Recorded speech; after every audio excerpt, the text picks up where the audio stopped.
Hello students, limiting reagent. आज हम समझ रहे हैं लिमिटिंग रिएजेंट के बारे में।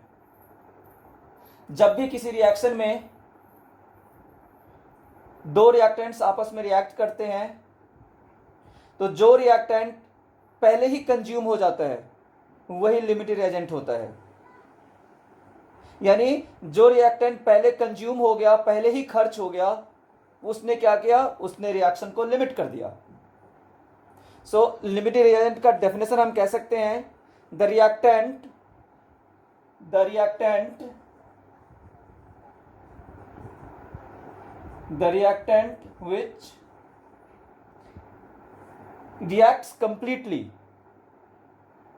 which reacts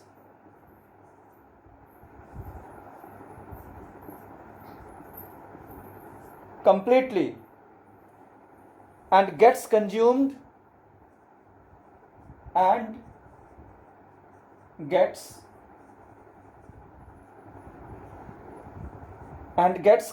in the reaction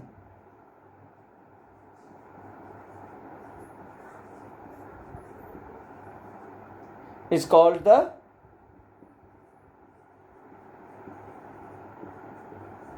limiting reagent.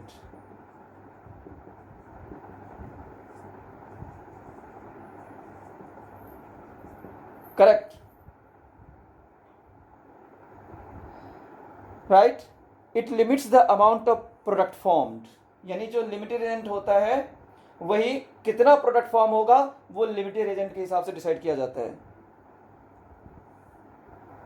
Okay, ये लिमिटेड रिएजेंट हो गया। एंड जो दूसरा रिएक्टेंट है जो रह जाता है, that is the reactant which is not consumed completely in the reaction, is called access reagent. तो लिमिटेड रिएजेंट है। अब लिमिटेड रिएजेंट को हम एग्जांपल्स के हेल्प से समझते हैं कि लिमिटेड रिएजेंट में क्या होता है, कैसे हम डिसाइड करते हैं लिमिटेड रिएजेंट कि किसी भी रिएक्शन में लिमिटिंग रिएजेंट क्या होता है। सपोज हम एक एग्जांपल लेते हैं। सपोज एक क्वेश्चन है, व्हेन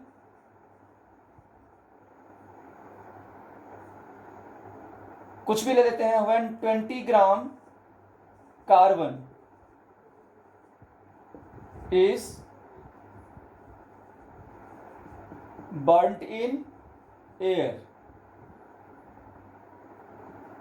then find the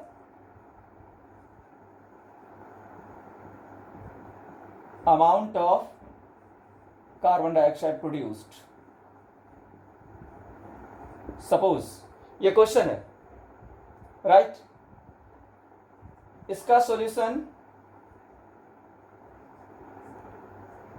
सबसे पहले बात कह रहा है क्या, when 20 gram carbon is burned in air.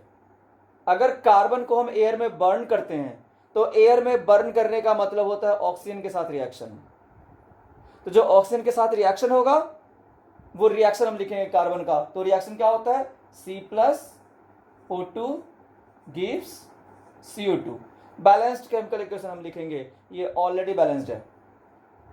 Okay, यहां पे क्वेश्चन में लिखा हुआ है when 20 gram carbon is burned in air. Air में बर्न हो रहा है, इसका मतलब है कि एयर में ऑक्सीजन सफिशिएंट क्वांटिटी में है। जब भी क्वेश्चन इस हिसाब से लिखा रहेगा देन अंडरस्टूड है कि कार्बन ही लिमिटिंग एजेंट होगा, क्योंकि ऑक्सीजन तो एयर में सफिशिएंट क्वांटिटी में होता है। रिएक्शन में पहले कंज्यूम कार्बन ही होगा, तो यहां पे कार्बन ही लिमिटिंग रिएजेंट है।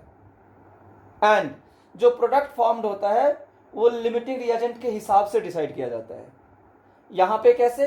तो कार्बन, ये 1 मोल कार्बन है, इसका मास कितना हो गया? 12 ग्राम, जो मोलर मास होता है।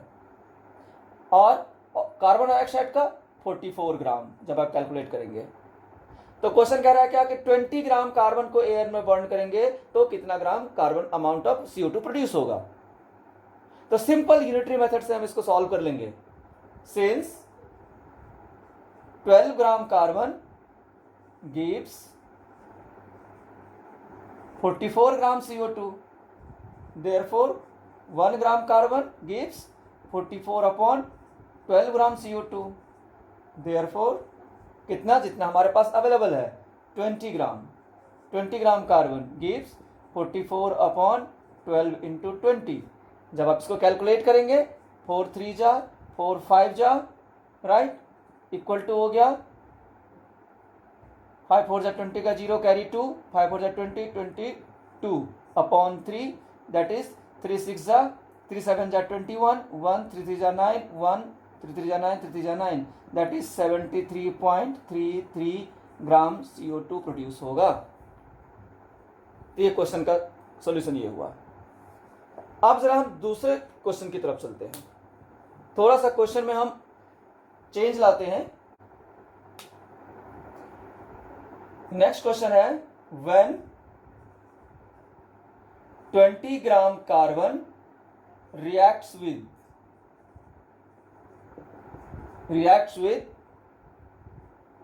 12 ग्राम ऑक्सीजन,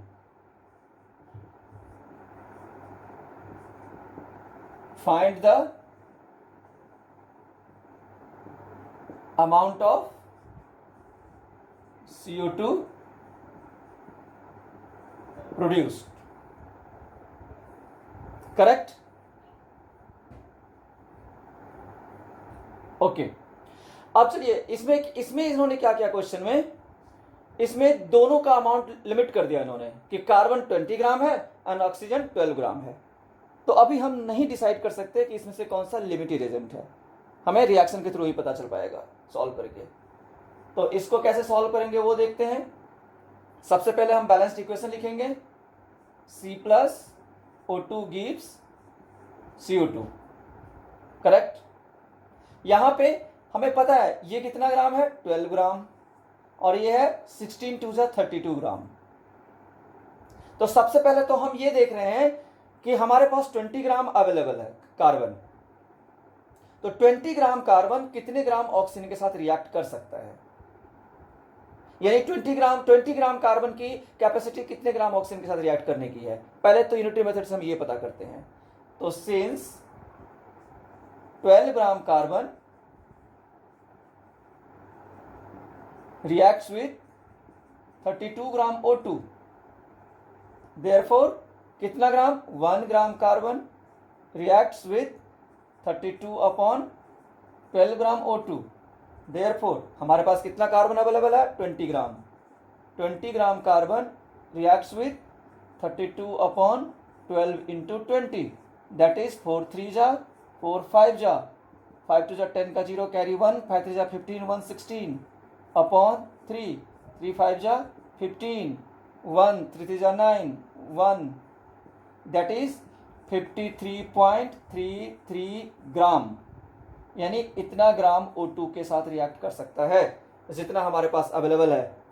यानी जितना कार्बन हमारे पास अवेलेबल है 20 ग्राम, वो 20 ग्राम कार्बन की कैपेसिटी है 53.33 ग्राम O2 के साथ रिएक्ट करने की।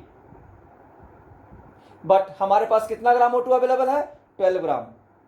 तो यानी 20 ग्राम कार्बन तब खर्च होगा जब 53 ग्राम ऑक्सीजन खर्च होगा, लेकिन हमारे पास तो ओनली 12 ग्राम कार्बन है, इसका ऑक्सीजन है, इसका मतलब ऑक्सीजन पहले ही कंज्यूम हो जाएगा, है ना, correct.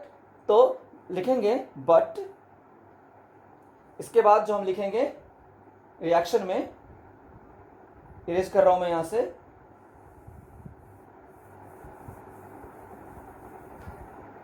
but we have only 12 gram oxygen, therefore oxygen is the limiting reagent, correct।